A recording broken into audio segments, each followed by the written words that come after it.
ونعم الوكيل، نعم المولى ونعم النصير.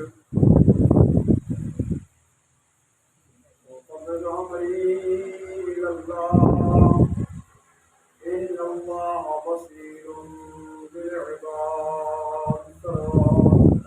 اللهم صل على محمد أعوذ بالله من الشيطان الرجيم. بسم الله الرحمن الرحيم. الحمد لله رب العالمين، والعاقبة لأهل التقوى واليقين،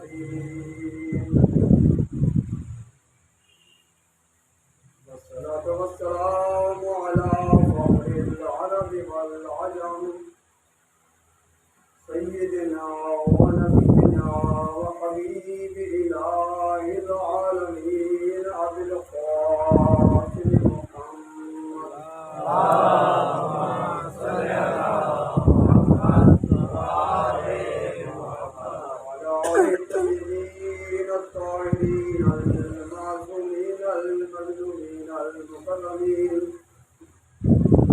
الذين أذهب الله عنهم الرجس وطهرهم تطهيرا. اللهم صل على اللعنة الدائمة على أعدائهم أجمعين، من يوم عداوتهم إلى أبد الآبدين. أما بعد، فقد قال إمامنا الحسين عليه السلام: إني لم أخرج عاشرا ولا فقرا ولا مفسدا ولا ظالما، إنما خرجت لطلب الإصلاح في أمتي صلوات. اللهم صل على محمد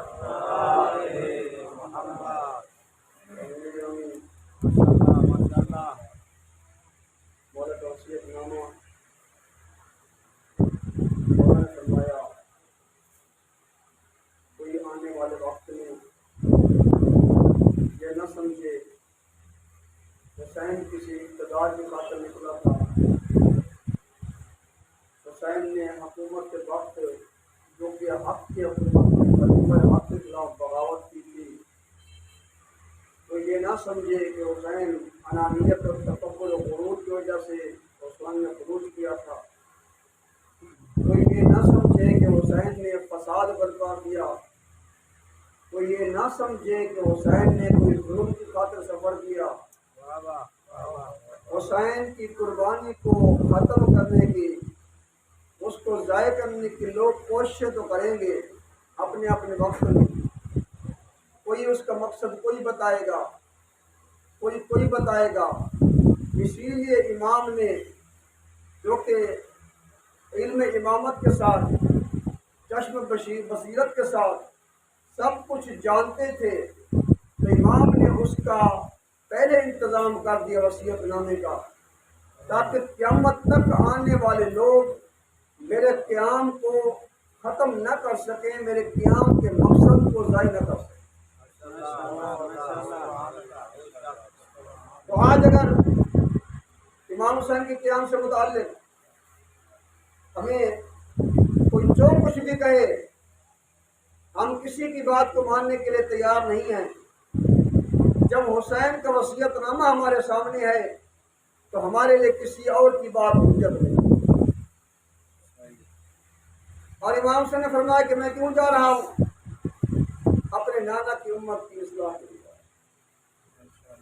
اصلاح کیسے ممکن ہے کہ اريد ان آمر بالمعروف، میں چاہتا ہوں عمر بالمعروف کروں، وانہی عن المنکر، نہی عن المنکر کروں، واسیر بسیرت جدی و ابی، اور اپنے نانا اور اپنے بابا کی سیرت پر. ان کی سیرت کیا تھی؟ ان کی